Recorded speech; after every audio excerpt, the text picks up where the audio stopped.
للتي هي أقوم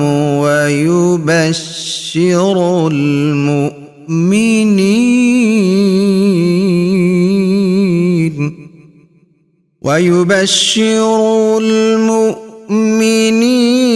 الذين يعملون الصالحات أن لهم أجرا كبيرا. السلام علیکم ورحمۃ اللہ وبرکاتہ. ان الحمد للہ نحمده ونستعینه ونستغفره ونعوذ باللہ من شرور انفسنا ومن سیئات اعمالنا. من يهده الله فلا مضل له ومن يضلل فلا هادي له. واشهد ان لا اله الا الله وحده لا شريك له واشهد ان محمدا عبده ورسوله. اما بعد، اعوذ باللہ من الشیطان الرجیم. بسم اللہ الرحمن الرحیم. اذا جاءك المنافقون قالوا نشهد انك لرسول الله والله يعلم انك لرسوله والله يشهد ان المنافقین لكاذبون. قابل احترام ناظرین، آپ دیکھ رہے ہیں پروگرام تفسیر العشر الاخیر من القرآن الکریم. قرآن مجید کے آخری 3 پاروں کی تفسیر، آسان ترجمہ اور اہم ترین مسائل آپ کی خدمت میں ہم پیش کرتے ہیں. پچھلے درس میں ہم نے سورہ المنافقین کا پس منظر پیش کیا تھا کہ دراصل غزوہ بنو مصطلق کے موقع پر جب منافقین نے 2 بڑے بڑے فتنے پیدا کیے، 2 بڑے حادثے پیدا کیے، تو اس موقع پر اللہ رب العزت نے اپنے نبی کو تسلی دینے کے لیے، مسلمانوں کو دلاسا دینے کے لیے، منافقین کی حرکتوں کو واضح کرنے کے لیے اللہ رب العزت نے یہ صورت نازل فرمائی. تو آئیے اس صورت کا ترجمہ اور تفسیر دیکھتے ہیں کہ اللہ رب العزت نے اس میں کیا احکامات دیے، مسلمانوں کو کیا تعلیمات دی گئیں، اور منافقوں کو اللہ رب العزت نے کیا سبق سکھایا ہے. آئیے اس صورت کو پڑھتے ہیں. اعوذ باللہ من الشیطان الرجیم. بسم اللہ الرحمن الرحیم. اذا جاءك المنافقون قالوا نشهد انك لرسول اللہ. اللہ رب العزت فرماتے ہیں جب یہ منافق آپ کے پاس آتے ہیں تو کہتے ہیں ہم گواہی دیتے ہیں کہ بلا شبہ آپ اللہ کے رسول ہیں. تو وہ منافق جنہوں نے غزوہ بنو مصطلق کے موقع پر 2 بڑے بڑے حادثے، مسلمانوں کو آپس میں لڑانے کی کوشش کی، مسلمانوں کے خلاف بیہودہ گوئی کی، مسلمانوں کے خلاف سازشیں کی، اور ام المؤمنین عائشہ صدیقہ رضی اللہ عنہا پر تہمت لگائی. تو وہ منافق جب آپ کی خدمت میں پہنچتے ہیں تو آ کر کہتے ہیں کہ اللہ کے رسول ہم گواہی دیتے ہیں کہ بلا شبہ آپ اللہ کے رسول ہیں. واللہ یعلم انک لرسولہ، اور اللہ جانتا ہے کہ بلا شبہ آپ اللہ کے رسول ہیں. تو اللہ کہتے ہیں تمہیں بتانے کی ضرورت نہیں ہے، تمہاری گواہی کی ضرورت نہیں ہے.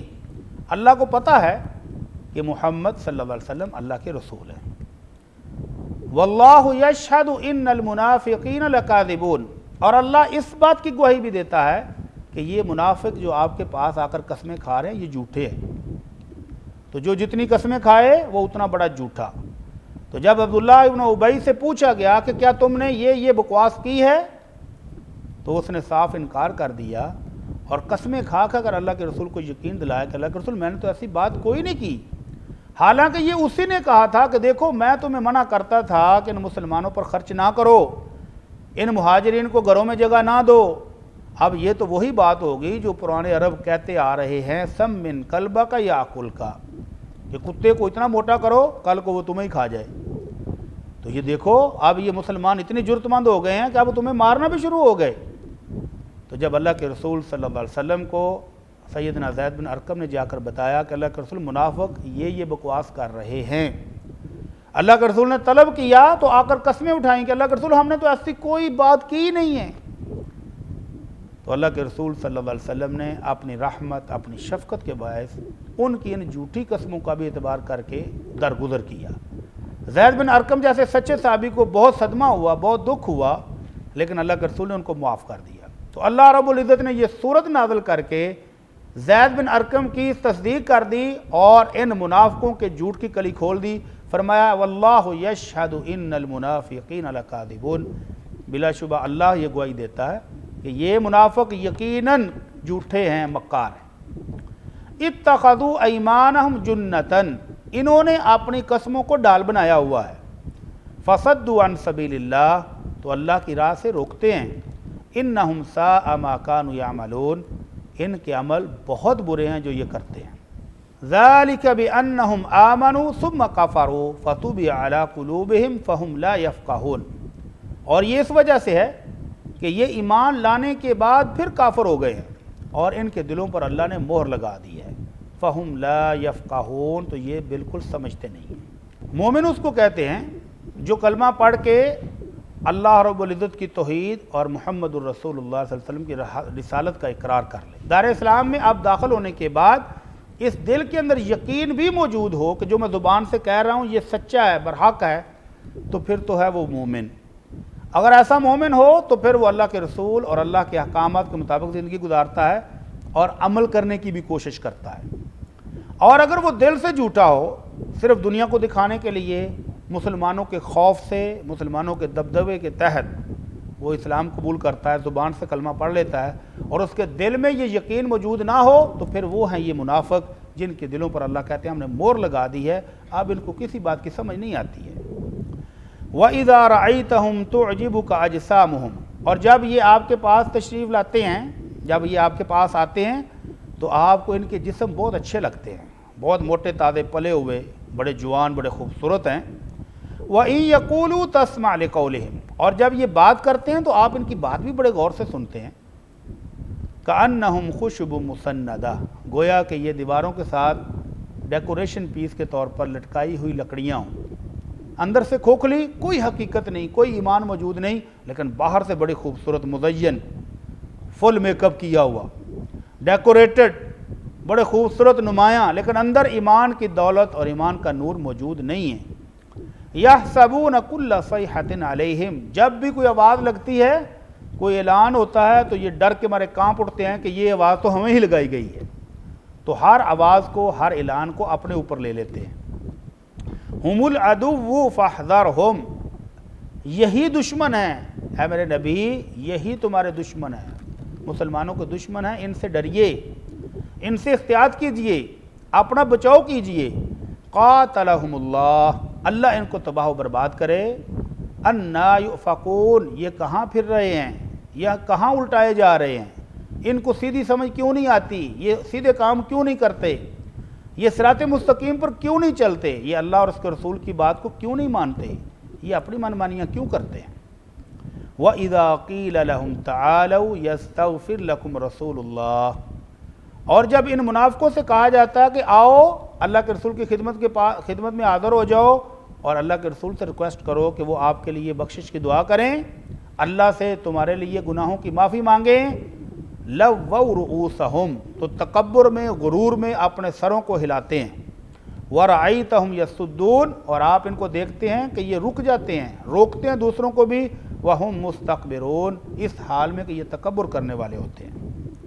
تو جب عبداللہ ابن ابی اور اس کے ساتھیوں کو کہا گیا کہ آؤ اللہ کے رسول کی خدمت میں اور آ کر معافی مانگ لو، اللہ کے رسول تمہارے لیے بخشش کی دعا کریں گے تو تمہارا گناہ معاف ہو جائے گا، تو وہ مزید اکڑ گئے، مزید تکبر کیا، مزید غرور کیا. اور عبداللہ بن ابی کہتا دیکھو تمہارے کہنے پر میں نے زکوٰۃ بھی دی، تمہارے کہنے پر میں نے نمازیں بھی پڑھی، تو کیا اب میں محمد صلی اللہ علیہ وسلم کو سجدہ کروں جا کر؟ انا للہ و انا الیہ راجعون. تو یہ وہ کفر تھا جو وہ دل میں چھپائے ہوئے تھا اور آج زبان پر بھی آ گیا. یہ وہ نفاق تھا جو اس دل کے اندر موجود تھا ہمیشہ سے، اور جب بھی موقع ملتا ہے تو اس کا وہ اظہار بھی کر دیتا ہے. تو یہ اللہ کے رسول صلی اللہ علیہ وسلم کے خلاف دشمنی، آپ سے نفرت اور اپنا عہدہ چھن جانے کا غم، اس کو نفاق اور منافقین کا سردار بنائے ہوئے ہے، اور موقع ملتے ہی اظہار بھی کرتا ہے اور مسلمانوں کے سامنے وہ برہنہ بھی ہو جاتا ہے، سب کو پتہ چل جاتا ہے کہ یہ مومن نہیں ہے. تو اللہ رب العزت نے بھی اس کی ساری حرکتیں یہاں بیان کی ہیں. فرمایا سواء علیہم استغفرت لہم ام لم تستغفر لہم، میرے نبی برابر ہے آپ ان کے لیے بخشش کی دعا کریں یا ان کے لیے بخشش کی دعا نہ کریں، لن یغفر اللہ لہم، اللہ ان کو ہرگز معاف نہیں فرمائے گا، ان اللہ لا یہدی القوم الفاسقین، بلا شبہ اللہ فاسق قوم کو ہدایت نہیں دیتا ہے۔ قابل احترام ناظرین، یہ منافقوں کا سردار زندگی بھر اسی طرح چلتا رہا، کوئی موقع اس نے نہیں چھوڑا کہ جب یہ مسلمانوں کو نقصان نہ دے، جب یہ مسلمانوں کے خلاف سازشیں نہ کرے، جب یہ کافروں کے ساتھ ساز باز نہ کرے، لیکن کبھی کامیاب نہیں ہو سکا۔ کیوں؟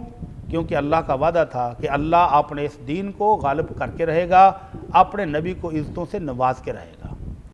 تو اس کی ہمیشہ حسرت ہی رہی کہ یہ مسلمانوں کو ختم کر سکے، مسلمانوں کے نبی صلی اللہ علیہ وسلم کی شان و شوکت کو ختم کر سکے، لیکن ہمیشہ ناکام اور نامراد رہا اور اسی حالت میں اس دنیا سے چلا گیا۔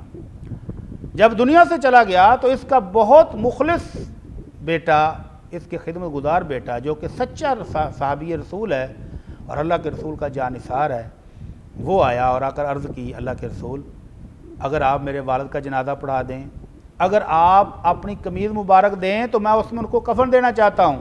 تو اللہ کے رسول آپ کی نوازش، اللہ کے رسول صلی اللہ علیہ وسلم نے اپنے صحابی کا دل رکھنے کے لیے اس کی نماز جنازہ پڑھانے کی حامی بھی بری اور اپنی قمیض مبارک بھی دے دی، اس وجہ سے کہ ایک موقع پر عبداللہ بن ابی نے آپ کے چچا حضرت عباس کے پاس کپڑے نہیں تھے تو ان کو قمیض دی تھی جب وہ جنگ بدر کے قیدیوں میں آئے تھے، تو اس کا بدلہ اتارنے کے لیے آپ نے قمیض بھی دے دی۔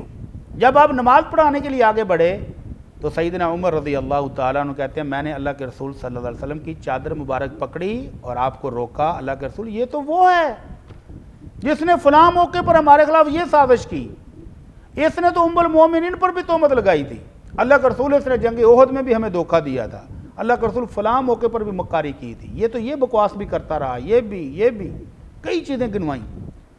تو اللہ کے رسول صلی اللہ علیہ وسلم نے فرمایا کہ عمر مجھے اللہ رب العزت نے آپشن دیا ہے کہ استغفرت لہم ام لم تستغفر لہم، کہ میرے نبی بخشش کی دعا کرو یا نہ کرو، میں نے بخشنا نہیں ہے۔ اور ایک جگہ فرمایا ان تستغفر لہم 70 مرۃ فلن یغفر اللہ لہم، اگر آپ 70 بار بھی دعا کریں گے تو میں بخشوں گا نہیں۔ تو اللہ رب العزت نے مجھے آپشن دیا ہے تو میں اس کے لیے دعا کر دیتا ہوں۔ اللہ کے رسول صلی اللہ علیہ وسلم نے نماز جنازہ بھی پڑھائی، اس کے منہ میں اپنا مبارک لعاب بھی ڈالا اور اپنی قمیض مبارک بھی دی، اس کے باوجود اللہ رب العزت نے اگلا حکم یہ دے دیا کہ وَلَا تُصَلِّ عَلَىٰ أَحَدٍ مِّنْهُمْ مَاتَ أَبَدًا وَلَا تَقُمْ عَلَىٰ قَبْرِهِ، میرے نبی آئندہ ان میں سے کوئی خبیث مر جائے تو اس کی نماز جنازہ بھی نہیں پڑھنی اور اس کی قبر پر کھڑے بھی نہیں ہونا ہے۔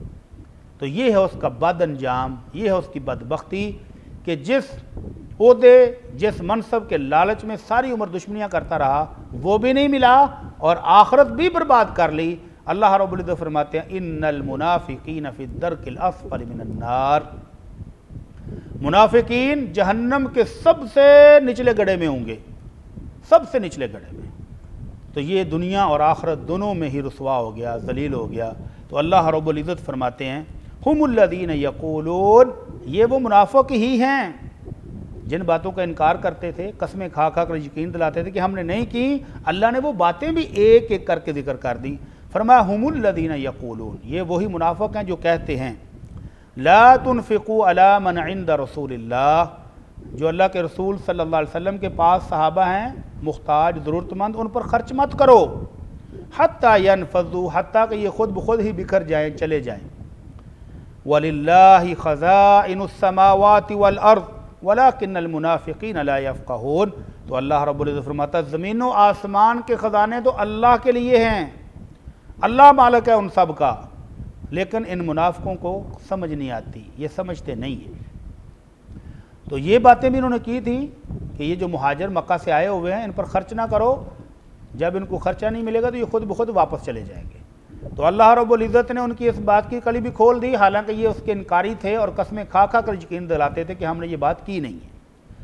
اور یہ بات بھی ان منافقوں نے کی تھی، یقولون لئن رجعنا الی المدینہ، اور یہ کہتے ہیں کہ جب ہم مدینہ واپس جائیں گے لَيُخْرِجَنَّ الْأَعَزُّ مِنْهَا الْأَذَلَّ، تو مدینہ پہنچنے کے بعد جو عزت دار لوگ ہیں وہ ان ذلیلوں کو نکال دیں گے۔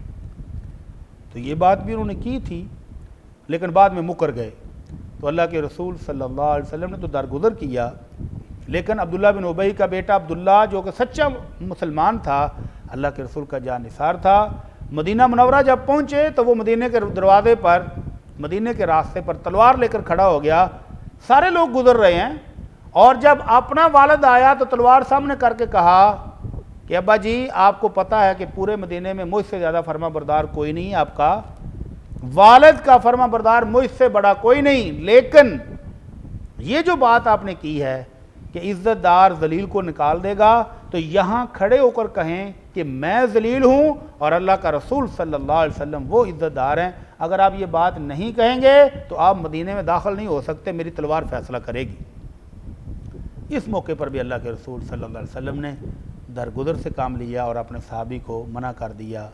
اور پھر ایک دن عبداللہ حاضر ہوا، کہنے لگا اللہ کے رسول صلی اللہ علیہ وسلم مجھے اطلاعیں مل رہی ہیں کہ آپ میرے والد کو قتل کرانا چاہتے ہیں، اللہ کے رسول یہ بات میرے سے برداشت نہیں ہوگی کہ کوئی میرا مسلمان بھائی میرے والد کو قتل کرے، اور اگر آپ نے قتل کرانا ہی ہے تو میں اس کا فرما بردار ہونے کے باوجود آپ کے حکم پر اپنے والد کی گردن اتار کے پیش کرنے کے لیے حاضر ہوں، اللہ کے رسول مجھے حکم دیجیے۔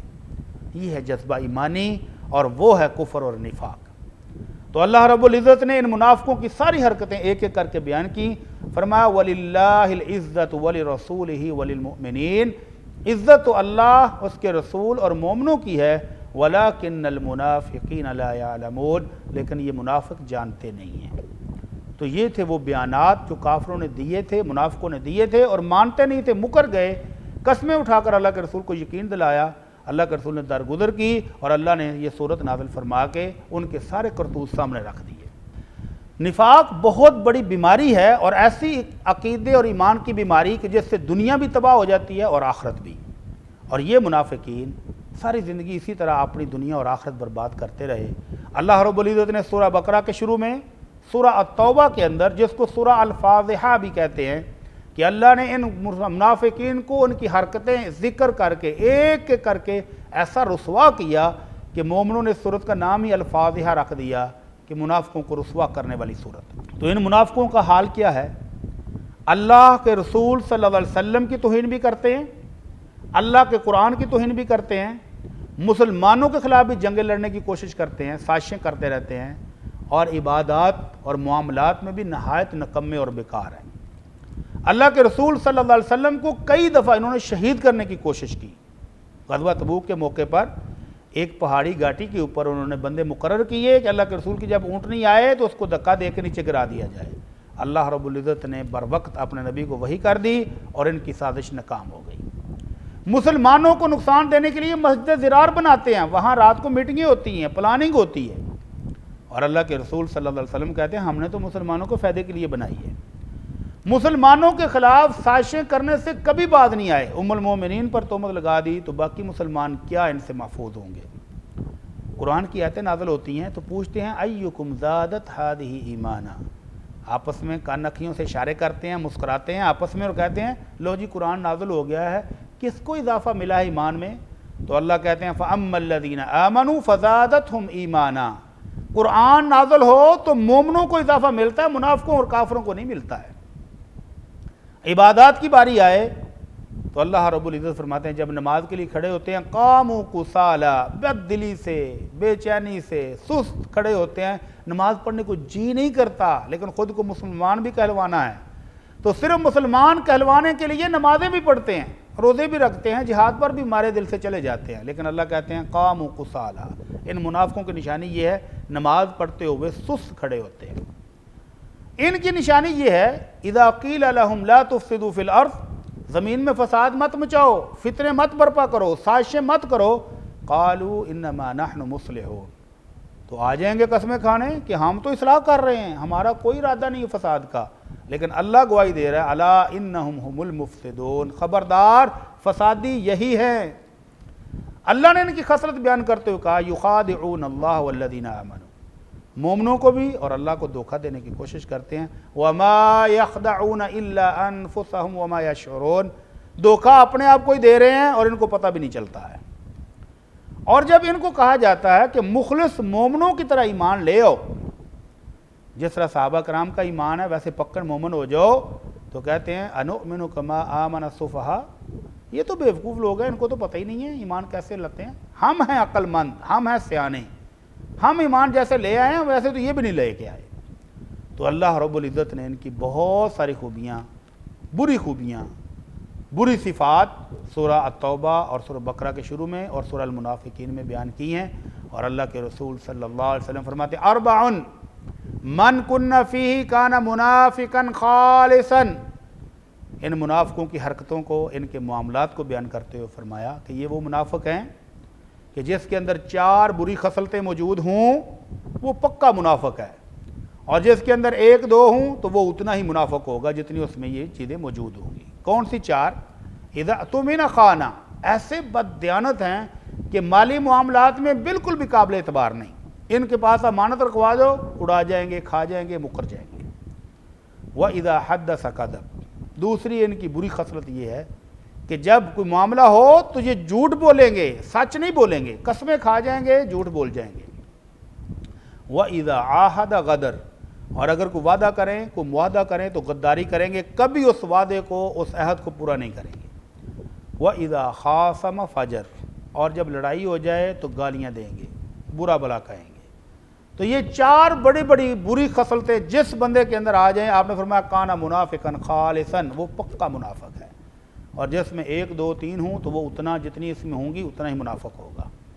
اور یہ جو عقیدے کے منافق ہیں، جن کو نہ اللہ کا رسول اچھا لگتا ہے، نہ اللہ کا قرآن اچھا لگتا ہے، نہ مسلمان ان کو جچتے ہیں، تو ان کے بارے میں اللہ رب العزت فرماتے ہیں ان المنافقین فی الدرک الاسفل من النار.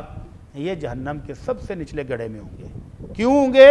کیونکہ زبان سے انہوں نے اظہار کر کے اسلام قبول کر لیا اور مسلمانوں کی حمایت لے لی، مسلمانوں کے ساتھ مال غنیمت بھی کھاتے رہے، مسلمانوں کے ساتھ کافروں سے تحفظ بھی لیتے رہے، اور اندر سے کافروں کا ساتھ دیا، یہودیوں کا ساتھ دیا، عیسائیوں کا ساتھ دیا، اور مسلمانوں کے خلاف ہر پلاننگ میں حصہ بنتے رہے. اور اس دوغلی پالیسی کی وجہ سے اللہ فرماتے ہیں جہنم میں سب سے نچلے گڑھے میں یہ ڈالے جائیں گے. اللہ سے دعا ہے کہ اللہ ہمیں خالص ایمان کی دولت عطا فرمائے اور منافقوں کی ان خصلتوں سے بچنے کی توفیق عطا فرمائے. وما علینا الا البلاغ المبین. إن هذا القرآن يهدي للتي هي أقوم ويبشر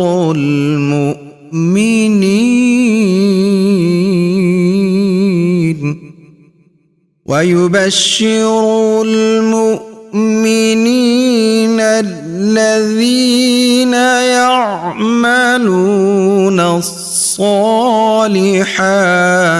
أن لهم أجرا كبيرا.